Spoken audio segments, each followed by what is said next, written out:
April is Autism Acceptance Month, and here at the Special Needs Network, we are going all in. All week long, we are talking to families, autism self-advocates, and experts on autism. From love on the spectrum to the latest research on the fastest growing childhood disorder, we got you covered. Coming up next, you're going to meet a family that's raising a child on the spectrum, and you're going to talk to some experts about the latest trends in the autism community.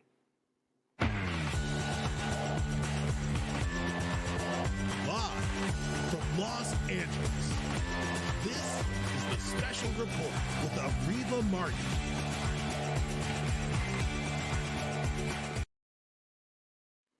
Autism has been described as the fastest growing childhood disability in the country. According to the Center for Disease Control, the CDC, autism now impacts 1 in every 44 children. That's a lot of kids born in the United States. And we know that, according to the CDC, boys are 4 times more likely than girls to be diagnosed with autism. And as more and more children and adults are being diagnosed, the focus by most autism organizations, as well as a lot of governmental entities, is shifting away from this notion of finding a cure and doing research to find a cure to promoting acceptance. That's being promoted in terms of how we describe autism, how we celebrate the month of April. The name has actually changed from Autism Awareness Month to now Autism Acceptance Month. But what does it really mean to accept a child or an adult that has autism? We're going to talk to a very special family that has lots of experience with this notion of acceptance. My first guest is Yumna Syed Swift. She is a mental health counselor, and she married into a family. Now she has a 12-year-old daughter named Lucy who is on the autism spectrum. Good morning, Yumna. Good morning. Thank you so much for joining us and being willing to share the story of your family. We saw those lovely pictures. You have such a gorgeous family. Not just Lucy, but you now have 4 children, right? Yeah, we got a full house here. So when I got married, I got 2 bonus kids, my girls, Lily Marie and Lucy. And then my husband and I now have 2 boys.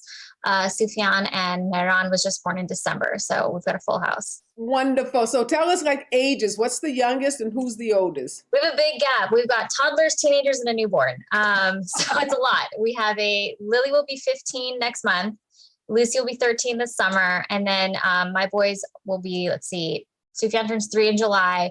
Mehran is 4.5 months, 5 months almost. Wow, you got your hands full, and you are a mental health counselor helping other people with mental health. And we know mental health issues have been just, skyrocketed during COVID.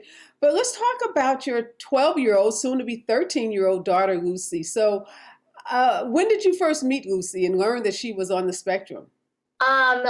So, it's funny because I knew of her before I met her, just because when my husband and his ex-wife split, she left, this is back on the East Coast, so she left New Jersey where they had been living together. And so I didn't meet them for a while. So I met her when she was in elementary school. And I have been fortunate enough to just kind of see her growth and just, be a part of her life and her journey, which has been awesome. Now, I know you are a mental health counselor yourself, so you've had a lot of specialized training, but do you think if you didn't work in the field and didn't have that specialized training that, your ability to relate to Lucy or to even accept her would have been different? I want to say no, only because when I first met Lucy, I didn't really have a lot of experience with autistic people. I was aware of autism, but I hadn't really, to my knowledge, known anybody. In hindsight, especially with just learning more in the years and also knowing a lot of people that have either self-diagnosed or been diagnosed later in life, I actually now know that I had friends in high school that were on the spectrum. But I just didn't know it then, and they didn't know it then. And it was just not as well known. So I don't think it would have influenced my ability to accept her. But, being a licensed clinical social worker, I think has maybe made it a little bit easier for me to understand certain things or just be more open-minded, I think, than maybe somebody else would. So when you met your husband, did he tell you much about Lucy in terms of, what she was like as a little girl or, what you should expect if you guys were to get married and blend your families? Yeah. So my husband actually is the catalyst for getting Lucy's diagnosis. When she was a baby, she was very, very quiet, didn't speak until she was a little bit older. And I am so sorry. My baby is crying. Can I have one? I'm so sorry. Yes, go ahead. Get your You're baby. right back. We I'm so love sorry. moms who are stay-at-home moms with babies. We have no issue with that. So, I'm talking to Yumna about her 12-year-old daughter, her bonus daughter, as she calls her, who, she married into a family where this little girl had already been diagnosed with autism, and she's talking about the father, her new husband, how he went about the process of noticing that there were certain developmental milestones that Lucy wasn't meeting. And that's very typical. You'll hear parents talk about the milestones that their kids weren't meeting, which leads them to getting a diagnosis. So Yumna, thank you. Welcome back. Hi, little baby. Music's on here. Okay, fantastic. Hey, we're good with that. I have 3 kids myself. So what did your husband do when he was noticing that Lucy wasn't meeting these milestones? How did he go about getting the diagnosis? Yeah, so actually my mother-in-law is a nurse, and she was the one that sort of started to notice the signs and was like, there's just something here. And she's like, I think you should get her evaluated for autism. And so my husband took her, and they were very fortunate that in New Jersey, there was a really great state hospital. They got her diagnosis. She was only 1.5 years old. So they caught it very early. Wow. So she then was immediately started physical therapy, occupational therapy, and what was it? She did not do ABA. I stayed away from that, thank God. But she started with some therapies, and I think she did a little bit of feeding therapy, if I remember correctly. She needed to learn how to like use her fingers a little bit more, just like stronger movements, that kind of thing. And yeah, he said, when she was really little, like she didn't start speaking until she was maybe 3, I think, is when she finally started to develop a little bit of speech. And then it really took off when she was about 6. So you mentioned, Yumna, that you're glad your husband stayed away from ABA. What's your understanding of what ABA is, and why are you glad he stayed away from it? So, I mean, again, in the years that I've been not only just in social work, but been involved with my husband and gotten to know Lucy, I've done a lot of reading and understanding for myself, and, just making sure to listen to the voices of actually autistic folks, and have learned that ABA is considered, at this point, with the lived experience that many folks have, it's been described as abusive. And so when I first started learning that, I was like, hey, we're on the same page, right? Like, this is never a thing we're going to do. And then again, especially having my own biological kids now, having a sister who's on the spectrum means that they were genetically at a chance of having autism as well, right? And so that was the thing we had talked about, like, okay, if our kids end up also being on the spectrum, I want to make sure we're on the same page. I'm curious where you got this information about ABA therapy being abusive, because Specialties Network, which is actually the sponsor of this show, we run an ABA therapy agency, and we provide ABA therapy to hundreds of kids, poor kids, minority kids. Mm-hmm. And I have a child on the spectrum, my son Marty, and Marty had years of ABA therapy. And I'm a wonderful mother like you, and I would never do anything that would be abusive to my son. And I would say my son blossomed as a result of ABA therapy. And I understand that. My sister actually was an ABA therapist as well. When she was in college, she got trained to be a behavioral therapist. And so it's really just been in the more recent years, I've learned, and just from other folks that are autistic that are now adults that have lived through it, have said, for me, it was really terrible. Maybe I'm talking right now. That, for them, it was focused on compliance or masking. Hey, I'm talking. Yes. I'm so sorry. You said you have a range of kids, different ages, 4.5. That's the 3-year-old. My husband is a paramedic, and he's not home from work yet, so I'm doing it all. Is that the 3-year-old that wants to talk to us? Yes. Okay, so yeah. So we know he has language. I'm so sorry. It's okay. Don't keep him. Thank you. So you've talked to some adult autistic people. ABA was abusive in the way that they received it, right? Yes. And, I think that it's important to recognize that things have, thank you. It's important to recognize that things have also changed over the years. And so maybe the folks that have these traumatic experiences aren't experiencing in the way that it's being done now. Mm-hmm. I have friends that are also in the field, and I have a really good friend who's a behavior technician and has a brother on the spectrum, which is what drove her into the field. And, that isn't to paint everyone with the same brush, right? But just to know that for us, we felt like it wasn't the right fit for our family. Okay, absolutely understand that. What is and you're right, because one thing we know about autism is the spectrum disorder, and how people respond to certain therapies is very different. Right. And like I said, my son Marty had ABA therapy for many years, and I credit ABA therapy in helping him grow and develop in the way that he has. And we run an agency, and we've helped hundreds and thousands of kids. So let's talk about your Lucy and how has it been? When you became her mom, you already had no, your husband had two kids, right? And then you guys have had the two kids together. Yeah. What was it like? I met her. She was, already a little bit older and was starting to become more verbal, but there's been other challenges, right? There's the behavioral stuff that can come up. So I remember there was a time where, she was really into watching certain things, and then she couldn't differentiate that, the videos she was watching on YouTube weren't reality. So she would mimic the behavior, and we had to explain to her, like, hey, these things you're seeing in the videos, like, that's not okay.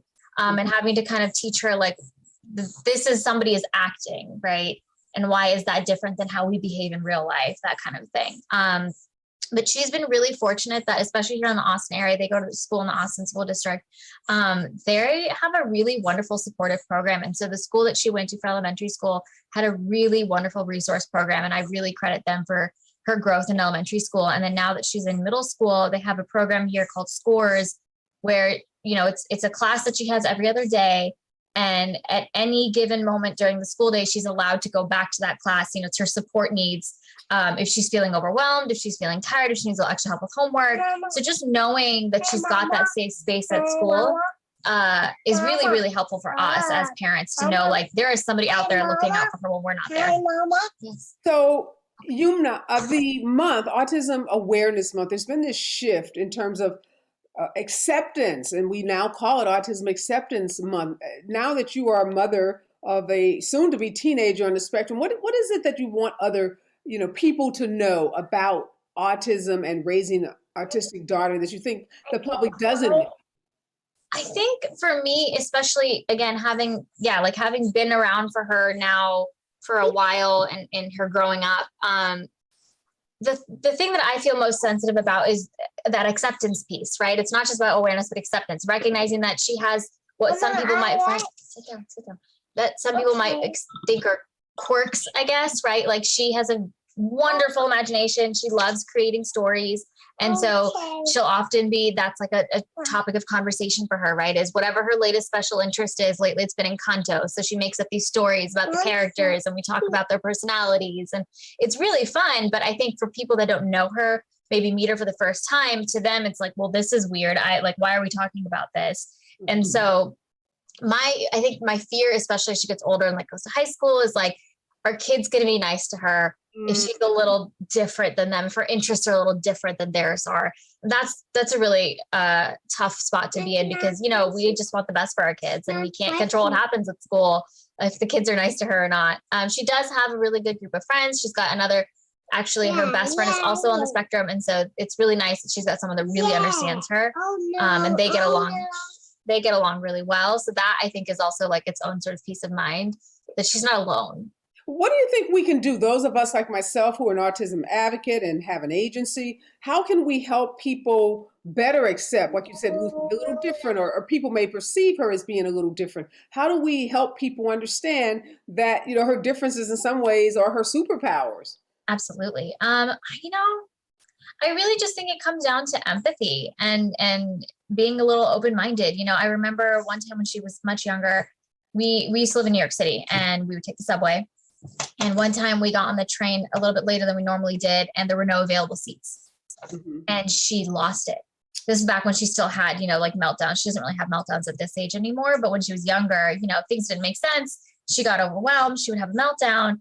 And so she had this big meltdown because she could not understand why there was not a seat for her on the train when there's always a seat on the train. Mm-hmm. And nobody got up, right? They saw this little girl crying and they just assumed, okay, she's throwing a tantrum, like sucks to be you, right? For us parents.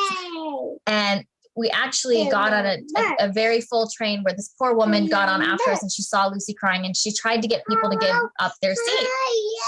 Okay. And no one on this New York subway would give up their seat? No one wanted to give up their seat. And this one man actually made a comment to us that it was our fault she was behaving that way.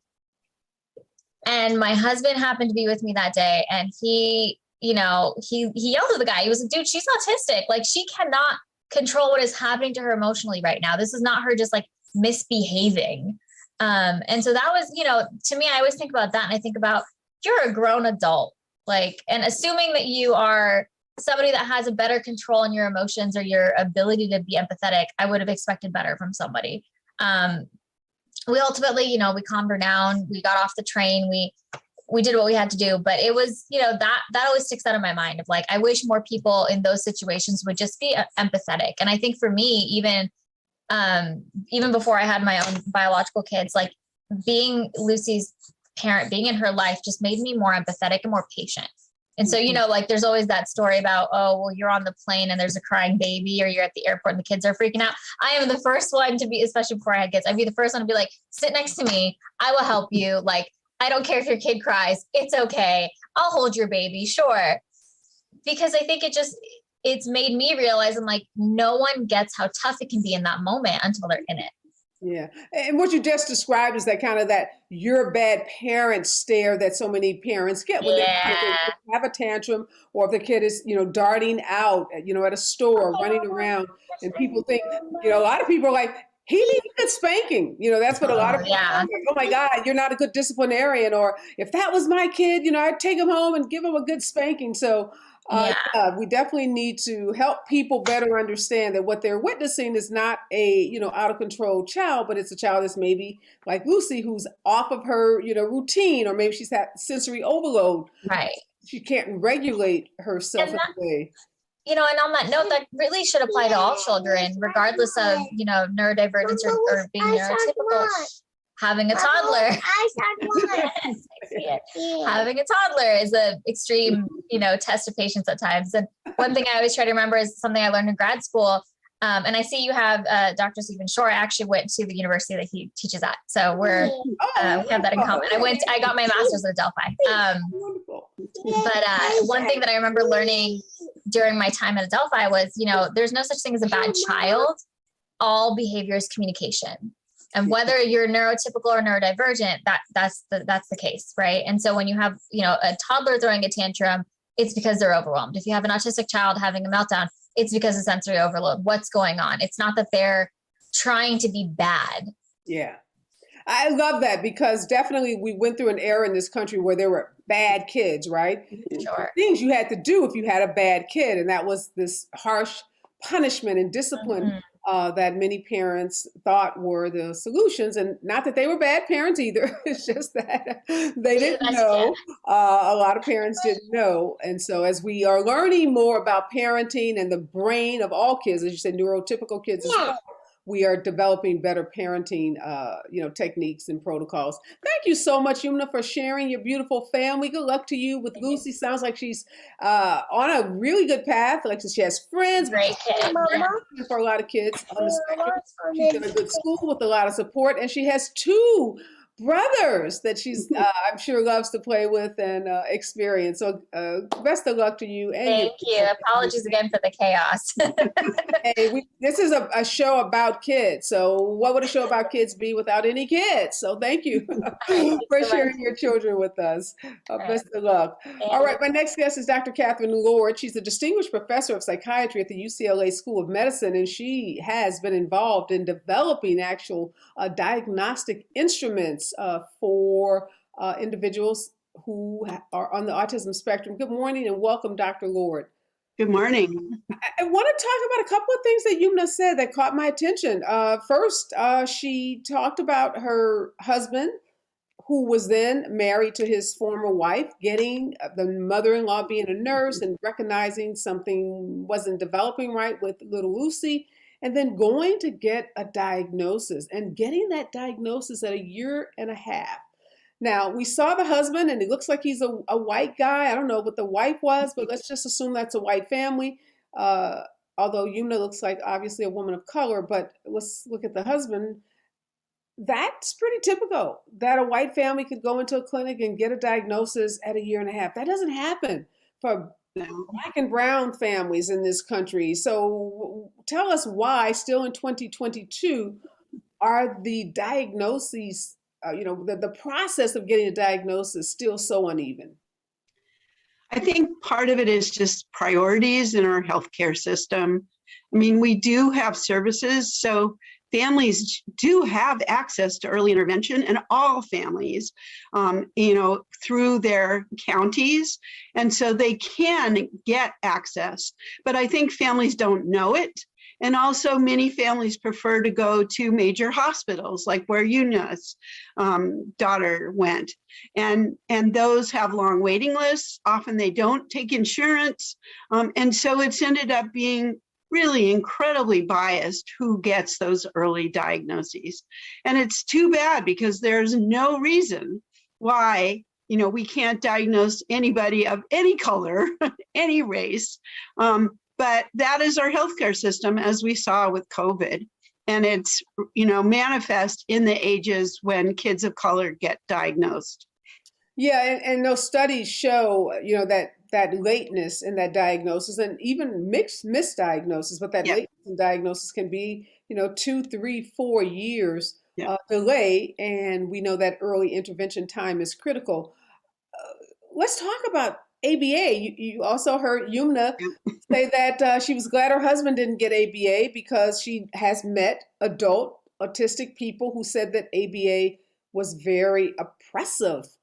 And she's glad she didn't get it. And I had the total opposite experience with my son, Marty, who was diagnosed by one of your colleagues, Dr. B.J. Freeman, who I love to death, who diagnosed like half the kids in the county of LA, my son's age.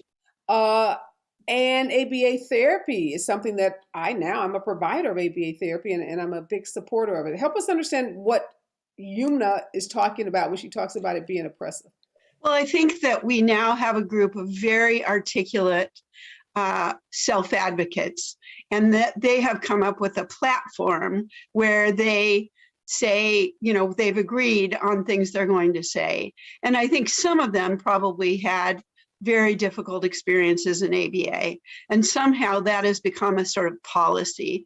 I worry about it because I think there's good ABA and bad ABA, and also ABA has changed enormously. Well, you know what we should do? We should define it, because you and I are talking about it because we know everything about it, but there may be someone out there watching this who doesn't know what we're talking about. So good point. So ABA is applied behavior analysis. That's what the ABA is. And it means using techniques that we know about how people learn in order to teach kids with autism or with anything how to do various things. And there is a group of people, there are BCBAs, so people who are certified to lead behavior analysis, and then there are other people who work for them. The trouble is, it isn't just one thing. I mean, many, many years ago when I was an undergraduate, it was, teaching kids to like put a puzzle piece in and then popping an M&M in their mouth. But that very seldom happens anymore. And so now let's be clear, Dr. Ward. So ABA, is it accurate to say that ABA grew out of DTT? Yes. Okay. Yes. Yes. Tell us what DTT is. Okay, so DTT is discrete trial format. And they had the idea, and the original idea was very well intentioned. I mean, literally, Dr. Lovas moved kids out of Camarillo State Hospital into UCLA. They lived there. And the idea was we can teach these kids how to do things. And the way they were going to teach them was to sit them at a little table and present things the kids could learn to do, and then reward them for doing them, because the idea was that the kids didn't know how to do these things and didn't know why they should do them, including talk. And so the idea was you would teach a child how to talk by discrete trial means. You were doing the same thing over and over until the child learned how to do it. Now that's changed quite a lot, and sometimes people still use it, but in most cases what ABA is using principles of learning to have planned activities with a child around what that child is able to learn and needs to learn in an organized way. I would say that's, and thinking about what motivates this child. Will the child do it just because they love to be with you? I mean, that's happens more and more now. Will the child do these activities because they know that if they get them done, they get to go play with their trains or talk about their stories? Will the child do this because they know that when they're finished, they get to go outside? So I think, or will the child do this because they want those toys and they want to play? So all of those things are big shifts. And I think it is important to remember that ABA is not one thing. It really needs to be built around an individual child. And there are less formal techniques of teaching kids, which have gradually sort of become part of many of what people do in ABA, but are sometimes different, like floor time or other kinds of interventions, which may be fine for some kids as well. But I think we need to be careful not to just be too negative toward ABA in general, because it's not one thing, even though some people probably did experience some things that were tough. Yeah, and I think what Yumna is talking about, and you just made reference to too, is there is this generation now of very verbal autistic adults who maybe 15 years ago or 20 years ago, when they were children, young children, had this more oppressive therapy intervention where they sat at a table maybe for 4 hours or 6 hours, and they were forced to comply with instructions being provided by a therapist. Now they've grown up and they're saying that was the horrible part of their childhood. Yeah. And maybe it was, but there is, as you said, now this much more evolved way that this therapy is provided to children. And there is this huge movement in ABA now around consent and assent. So both the parent consenting as well as the child also assenting to what it is that's being provided. So most agencies like ours, Special Needs Network, that provide this are really focused on making sure that the treatment plan, the therapy plan is inclusive of the family and the child, to the extent the child has the cognitive ability to, participate in that planning. And then another big issue, which I always had issues with my child, and now, again, as a provider myself, having an opportunity to shape these programs, is the whole concept of cultural competence. Yeah.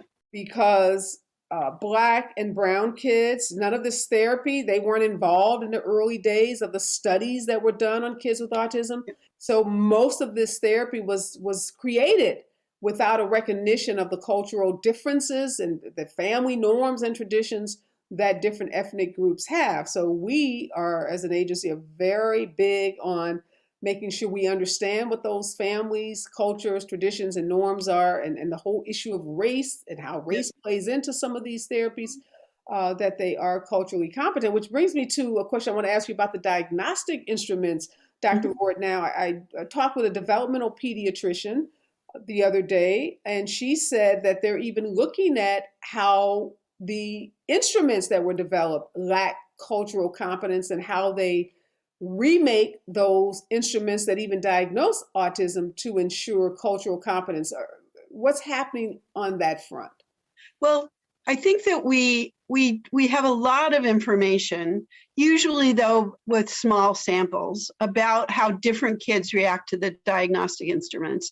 And we find tiny differences. I mean, there absolutely are, in terms of how kids respond to like different toys. So one of the things is the company that makes one of the instruments that I developed is working very hard to make, for example, the pictures more sensitive to not all white people, make the dolls. We started changing the dolls years ago so that there are all sorts of dolls of different races and ethnicities, but just to be conscious of that.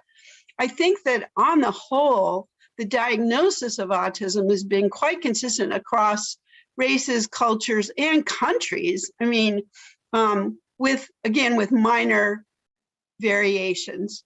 But I think that's true for little kids. As we begin to diagnose older kids, we need to be more careful because I think your culture is more apparent. And we need to be conscious of that. And there's not enough of that. We also, most of the workforce, as I'm sure in autism is white women and now more Asian American women. And we need more men, but we also really need people of different races, excuse me, and cultures. And that's a very high priority. But I think that it's less of an issue in a diagnosis with the kids.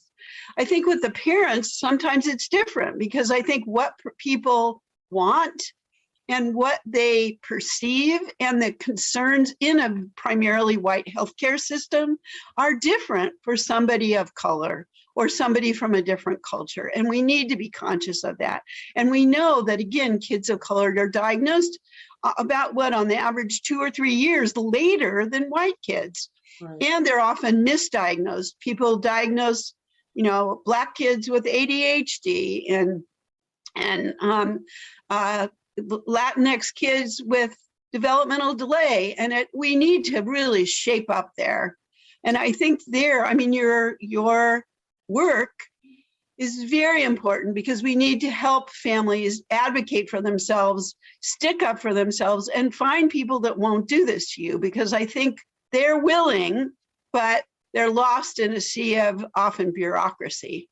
Yeah, and again, Yumna, I didn't ask her the race, but yeah, you and I know that many of these autistic self-advocates who are the most vocal are white males. So yeah, and they're not a diverse group that are speaking, and their voices are, in many ways, they have that voice because of those services that they got. Some maybe got, we're going to naturally talk, but we know that they were the kids who got the early intervention. They got the intensity of services. Now, they may not have liked them, but the reality is they had access to services when Black and brown kids, their same age, many of those kids are now institutionalized or not functioning at all because they didn't have that intensity of service. So now we have to be careful too with those voices, because those voices are speaking on behalf of just a small slice of the autism community.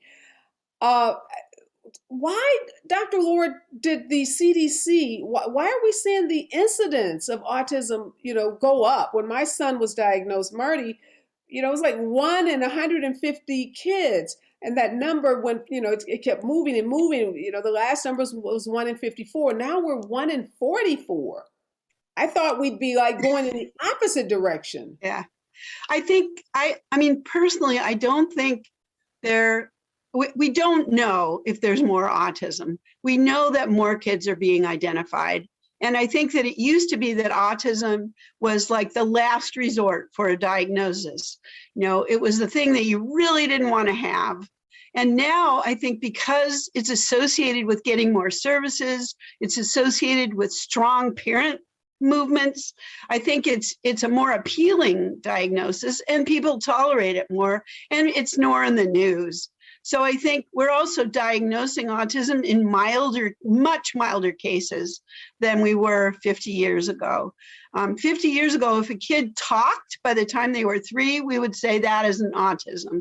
And now we have kids who are more verbal, but still fit in the criteria. Whether there's something else out there, we don't know. There's no evidence at this point that that it's in the air or in the vaccines or in anything, but we honestly don't. It's very hard to rule that out as well.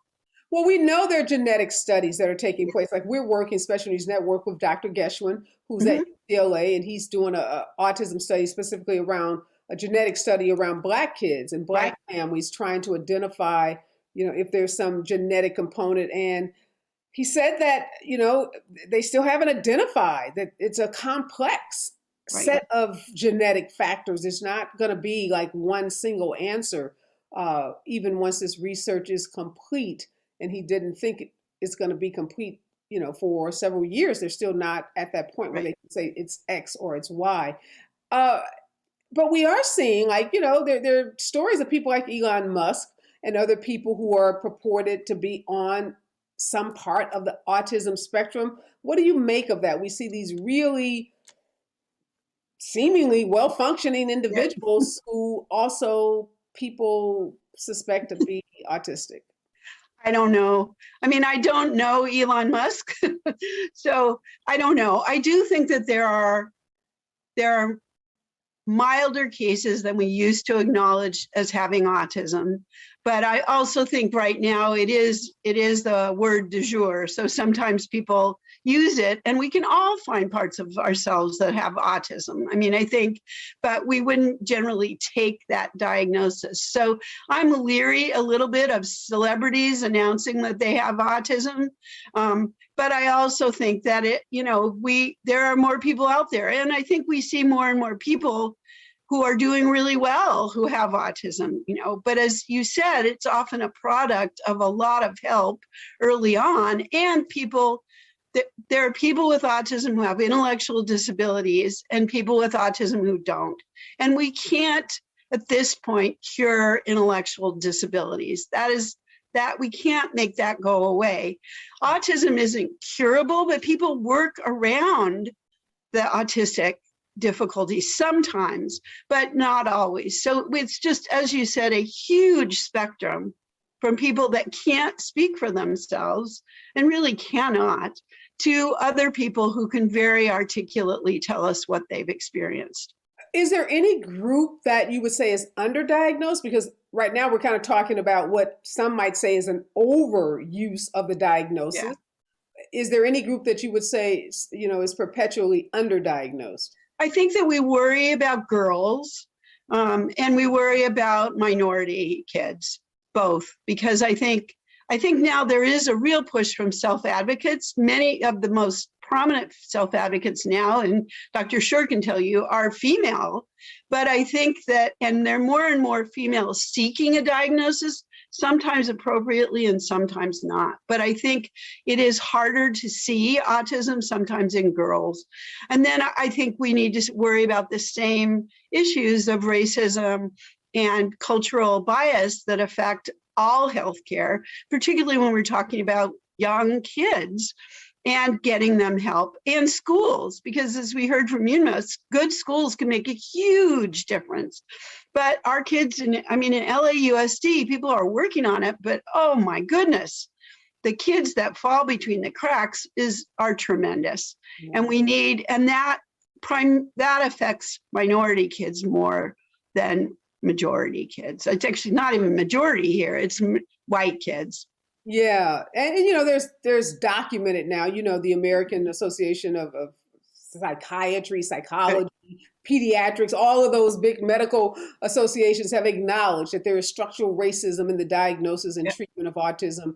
They've come out and just used the word. We used to kind of, whitewash it, talked about disparities, but everybody's full on aboard that there is racism in the diagnosis and treatment. I want to ask you about these adults, though, before I let you go, Dr. Ward, because it used to be, I thought, from some of my developmental pediatrician friends, that there was a reluctance to diagnose a 25-year-old or a 40-year-old. But are you seeing now more adults showing up in offices like yours and they're getting a diagnosis of autism? And then what do they do with it? Well, there definitely are more adults who refer themselves. That is absolutely true. I think the proportion of adults who get diagnoses of autism is lower than the proportion of kids. So if we look at the kids who come to our clinic, probably 80% of them actually do have autism.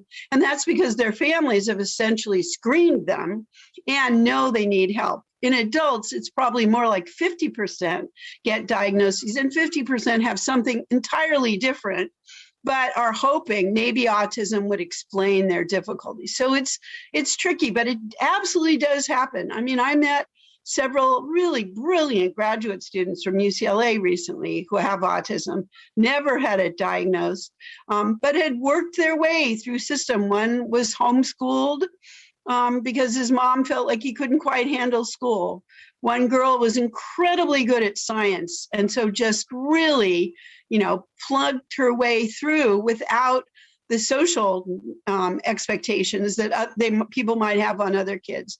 So it does happen, but I also think we have to be careful. And I'll be really interested to hear what Dr. Shore says about this, because I think it's a complicated world right now with the need for us to accept and listen to self-advocates. The self-advocates are very different than the patients I see, adult patients, because the adult patients are coming asking for help. And what's driving them, Dr. Orr? Like, are they saying, I have social emotional fear? Like, I have some daughters in college, and they tell me like their friends all report having social anxiety. Like, I don't know. It's like, I think many people do have social anxiety, probably similar to their classmates, but sometimes worse. They also feel like they don't have friends and they want friends. And they feel like other people know things that they don't know about social interaction. And so they want to figure out, how do I learn about those things? Sometimes they come in because they feel like other people tell them they're rude and they're brusque and they're not empathetic. And so they want to see if that's because, and if they have autism, it's not their fault. They really are missing things. On the other hand, they can learn to do this. And so saying this is not, we can't blame you, but you do, if you want to change, we can help you. So it's kind of funny, Dr. Wood, are like all the kids that we used to call weird or odd now, like coming in, trying to see if there is a name for their behavior? Well, I think that sometimes happens, not always, but I think, in the teen years, it starts, for families who have a child who is very unhappy and uncomfortable, autism may be a more appealing diagnosis than the other things that we might call that. But again, as you said, that is really also a primarily white, middle-class phenomenon. And let me be clear, this stigma of autism is still a stigma in minority communities. So they're not, I don't know any Black families rushing to get their kid, diagnosed as autistic. So there's so many racial components to this. I could talk to you forever, but I got to get to Dr. Shore. Yeah. Great conversation, Dr. Orr. So much interesting things that are happening. And now we're having these conversations about these adults on the spectrum who have a voice and how they are lending that voice and using that voice and really shaping, I would imagine, in some ways, the future of diagnosis and treatment and care. So lots of really interesting things happening in the autism community. Thank you so much. UCLA has been at the forefront of obviously driving this research and treatment, obviously struggling with its diversity issues because I love UCLA and I love Dr. Geschwin, but you guys got problems over there, like so many of these other big institutions when it comes to dealing with some of these racial issues. But you're talking about them, so at least you're acknowledging them, and that's one step in terms of solving them. So thank you, Dr. Thank you. I'll have you back. We have to continue this conversation. All right, Dr. Shore, you're up next. Professor at Adelphi University, an autism self-advocate yourself, a prolific author. Your latest book is College for Students with Disabilities, and you're on the board of Autism Speaks. Welcome back, Dr. Shore. Always it's great to be back with you. We're having this really interesting conversation, and your voice is so important on this because you kind of fit into a lot of these categories. You're white male. You'd be considered, I guess, a middle class, upper middle class, affluent, I would imagine, white male, autism advocate on the spectrum yourself, playing a role with a national autism organization like Autism Speaks. I want to talk about all of that, but first I want to just ask you about your book on college students. Are more kids on the spectrum going to college? Oh, absolutely. Because with this greater awareness and acceptance, comes more research and comes development of better interventions and educational strategies for teaching and educating autistic individuals. So what that means is we're seeing increasing numbers of autistic students coming to college, and colleges realizing that that there is a population of autistic students that they can provide support for. So a number of colleges, including Adelphi University, have programs especially for autistic and otherwise neurodiverse students. What are some of the success factors, those students that are able to get through college? And I actually have an autistic young man that works for me. He has 2 degrees from a major university here in Los Angeles. What are some of the things that are making it more, or helping them be more successful, kids on the spectrum in college? I think helping autistic students with, you might say, the soft skills of going to college. So at Adelphi University and many others as well, I'm sure, students apply and get accepted or not accepted based on various credentials. And then once they get accepted, they're welcome to apply to the Bridges to Adelphi program. And the research that we've seen is that students in the Adelphi program have a higher grade point average than the general population. They also have a higher rate of degree completion. Insofar as after graduating, I think we still need to do more research on that. But you said what's helping them be successful is working on the soft skills. So you mean those social skills? Yeah, exactly. So the social skills that Catherine Lord was talking about, that we are now becoming more aware of, us autistic people, and realizing, well, gee, it seems so easy for everybody else to engage in whatever that social activity is. I'm wondering if there's a strategy that can help me do that same thing. Mm-hmm. And fortunately, we do have these strategies. And I think that's helping, whether it's social interaction on campus or in the classroom or living as an adult. Mm-hmm. So, Dr. Shore, big debate in the autism self-advocate and the advocate community about how autism is represented in images. So, the puzzle piece, which continues to be on the front page of the Autism Speaks website, which you're a board member of, that puzzle piece has come under attack. Many autism self-advocates say that puzzle piece does not accurately reflect them, and they don't want to be associated with the puzzle piece. Some say it's puzzles are for babies and they're grown-ups. Some say that puzzle piece represents them being mysterious, or there's something missing, or about them, and it doesn't reflect them.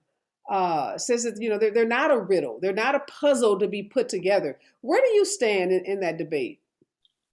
Well, the Autism Speaks, in addition to the puzzle piece, there's a whole history of with Autism Speaks in terms of self-advocates that we may be able to get into later, either today or in another show. But specifically the puzzle piece, I don't like thinking of us as puzzles. The way that I frame the puzzle piece is, what can we do to provide supports that will empower autistic people to be successful? And if you want to call that a puzzle, I guess that's okay. But we aren't puzzle pieces. I think a much better symbol that autistic people, that we can use as autistic people, is the rainbow infinity symbol. Mm-hmm. And that's not just for autism, it's for neurodiversity as a whole. Mm-hmm. And autism is, it's right there. And autism is part of neurodiversity. Mm-hmm. So that symbol, you think, better reflects where autism self-advocates like yourself want. That image is more reflective of where the community is today. And we're talking about changing trends in the autism community, because there are lots of kids who now are grown-ups and they're finding their voice and they're speaking out. And the other issue, Yumna, my first guest, we heard talk about ABA. Were you, Dr. Shore, a kid that that had ABA therapy when you were growing up? And what are your thoughts about ABA as a whole? All right. Well, I'm really interested in finding out what degree Yumna got from Adelphi University. And what I found fascinating about her discussion was that it paralleled a lot of what my parents did.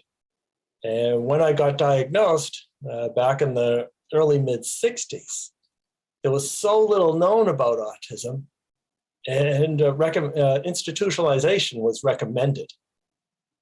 Fortunately, my parents, like we see ever increasing numbers of parents today, Yumna is one and many others, they advocated on my behalf and they convinced the school to take me in about a year. And it was during that year that my parents implemented what we would today refer to as an intensive home-based early intervention program. And this was a program emphasizing music, movement, sensory integration, narration, imitation. It probably looked more like one of the developmental approaches we have today, such as the Miller method or floor time or RDI. It was more play-based and more interesting. Even in the 1960s, it was? Even in the 1960s. Not sure how much ABA there was out there. I think it might have been known as behavior modification. But whatever it is, my parents didn't do that either. And the thing with my parents is that they were not educators, they were not researchers. Really, it was just parents desperately trying to reach their child. And what they realized is that instead of the usual strategy of, I'll do something, then you imitate me, they flipped it around and they imitated me, which made me... You never had what is traditional ABA? No, I've never had traditional ABA. Does Adelphi teach ABA? There may be someone who teaches it. I'm not sure. Okay. Like many of us, well, I don't know how many of us, but anyways, for myself, I prefer the developmental approaches, developmental cognitive or developmental relational approaches. The thing with ABA is that it is the only approach I know of where advocates, autistic people, report being traumatized by what I call misapplied ABA. Yeah. It was misapplied. Right. And as Dr. Lord said, we don't want to cast aspersion on a whole form of treatment that we know for so many kids, including my own, has been incredibly helpful. It's just, as in any therapy, if misapplied, as you said, or misused. That's the key word, misapplied, yes. Misapplied. Yeah, go ahead. And there's probably situations where other strategies have been misapplied as well. Yeah. Fortunately, as you've said, and as Dr. Lord has said, people are developing much greater awareness of the idea of working with the autistic person, and that's the acceptance piece. Yes. So we've got awareness. We've been at awareness for over a generation, and gotten it to a point where we diagnose autism in a little bit more than 2% of the population. And what people are now realizing is that autism is not something to be cured. It's not something to be eliminated. And this is also happening in Autism Speaks as well, but rather it's something to be worked with. We're recognizing and working with the strengths. And that would be, for example, in an educational situation, the difference between if you meet your goals in mathematics, you now have access to your favorite activity of using a flight simulator. To, well, let's figure out how to teach mathematics using that favorite activity. Right. There's plenty of math. And as we think about A's, awareness being the first A, acceptance being the second, I have a third and fourth A as well that I see us evolving to. And that is, I look forward to the day when we talk about Autism Appreciation Month. Oh, I love it. Okay. Where autistic people are valued for what we contribute to society. And we're already seeing some employers actively seeking autistic individuals as their employees because they know some of us can do certain things better and faster than anybody else. Yeah, and I wanted the therapy. Let's go back to that for a minute, Dr. Shore, about the ABA therapy. Some people, I think, or misunderstand it to be something trying to change behaviors. Help us understand how intensive therapies, whatever the name is, can be, and should be a part of autism acceptance. Yeah, I think it should be. And part of the challenge we face with applied behavior analysis is that it was originally founded on making autistic people indistinguishable from their non-autistic peers. However, I am encouraged by the increasing numbers of ABA practitioners realizing that, well, there's a lot of good strategies within ABA, which is a huge conglomerate. It's not just discrete trial training. It's not just whatever else comes to mind, but it's a lot of things. And the concept of doing a true functional behavior assessment, which is something we need to credit and thank the ABA practitioners for coming up with. And if we do a true functional behavior assessment, in other words, what is the function of the behavior? And the function is probably not to ruin your day as a teacher or a parent, but it's the most rational reaction to a situation that autistic person has at that point. And if we look at possible sensory issues, medical issues, cognitive, social. Give us something more concrete, Dr. Shaw. Let's say the kid who stims, as we used to think of stimming, right, sits in a circle, sits on the floor and just twirls. That's called stimming. So in this world of acceptance, if I'm working with that child as a therapist, what do I do to help that child in the notion of acceptance? All right, well, it's how we think about stimming. And what stimming really is self-regulatory behavior. Everybody does it. Anybody who taps their foot, shakes their leg, doodles with their pencil, bites the end of their pen, twirls their hair, that's all self-regulatory behavior, either upregulating so you can stay awake, or downregulating because maybe you're a little bit anxious and the repetitive motions calm you down. So then my next question is it disruptive in a particular situation? If it isn't, then let it be.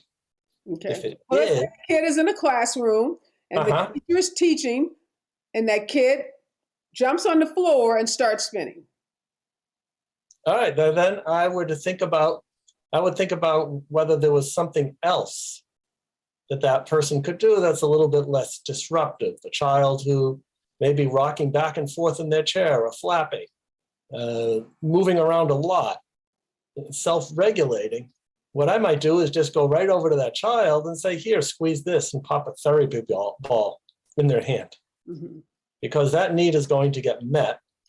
Okay, so acceptance doesn't mean not working. It's not the opposite of not working on behaviors that can be disruptive. It's trying to find some behaviors or trying to give some strategies to that child to help them regulate their sensory issues, but in a way that doesn't disrupt, say, that classroom. Yeah, exactly. So for the child who does have to pace, for example, between a couple of desks in order to do their work, why not just move them into the back of the room and set up a couple of desks, making it very clear this is not a punishment, but it's so that you can get your wiggles out. So you said Dr. Shaw, you said all of us, no matter if we have autism or not, have self-regulating behaviors. So is there a difference in, say, the self-regulating behaviors of a kid on the spectrum versus, say, a kid who has ADHD that's trying to self-regulate?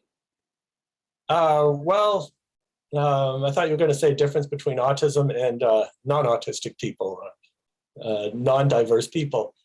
And it depends. I think more autistic people, for example, flap than people who have ADHD. I haven't really looked into self-regulatory actions or categorize them for the people who have ADHD. But I think the difference between what autistic people do versus the non-autistic person is that we tend to be more dysregulated due to sensory issues. So the attempts to regulate are going to be bigger. Okay. God, I am out of time, Dr. Shore. So many things I want to talk with you, but I have to have you back. I just think it's so fascinating to be in this moment as a parent of a child on the spectrum and as a nonprofit leader who leads an autism organization to be talking about these trends and where the autism community is moving. I want to talk with you about Autism Speaks because, as you know, Autism Speaks is one of the organizations that's vilified by a lot of these autism self-advocates. They see it as an organization that is, even though you said that you are moving away from it, but being one of the lead organizations in this whole movement to cure autism versus accepting individuals where they are. So I got to have you back to talk about maybe what's happening inside Autism Speaks that the self-advocates in the autism community is not up to speed on, because it sounds like you said there are some changes happening. Oh yeah, I'd be glad to talk about that. Great. Thank you so much, Dr. Shore, for the work you're doing. Good luck with that speech you're doing in North Carolina. Oh, thank you. Thank you. Thanks for joining us from your hotel room. My pleasure, yes. My friend. All right. I want to thank all of my guests this morning. Yumna for sharing her beautiful family with us, Dr. Lord, who's doing incredible work at UCLA, and Dr. Shore. Always so good to see him. He is such an incredible example of what can happen when, as you heard him talk about his family, his parents in the 1960s, fighting for him not to be institutionalized. And imagine what would have happened if here brilliant Dr. Shore had been put in an institution rather than what his parents had the foresight to do and the perseverance and tenacity to do, which was to stand up for him and get him some early intervention. And now here he is, not only college educated with the highest degrees, but teaching at a university, writing books, giving speeches all over the country, and really just showing folks what happens when we put our arms around and love and nurture individuals on the spectrum. And I so love what he said. We moved from awareness to acceptance, and the next evolution should be appreciation. Yes, this month where we are accepting individuals with autism, we should also be appreciating those that live on the spectrum. I am so grateful for their contributions to this community because I'm a part of this community as a mother of a son on the spectrum. I'm very much a part of the autism community, and I want to make sure that I am doing everything as a mother and then as a leader of one of the nation's premier autism organizations that our organization is moving in the direction that is centering the voices of the very people that we want to serve. And as long as we keep those voices front and center, I'm sure we will be doing what is right and what is going to move forward, what is going to move forward, move the needle forward to make sure that individuals on the spectrum get to live their best lives, their most productive lives. And y'all know me as a civil rights lawyer, I'm going to make sure that's happening, not just for white kids on the spectrum, because we want them to succeed, but we are going to make sure that Black and brown kids receive equity. And so far that has not been happening in this community. We had a lot of work to do. And we at Special Needs Network have dedicated ourselves to doing that work and being the leaders in pushing the needle forward as it relates to this whole question of equity and dismantling these structural barriers and this structural racism that has been noted and been documented in the field of autism. So this week, stay with us. We're going to be talking to lots more experts and lots of other families, and we're going to talk to some of those BIPOC self-advocates, those who don't have the biggest voices on Twitter or social media, but they got a lot to say. Be safe out there. Remember, we're all in this together.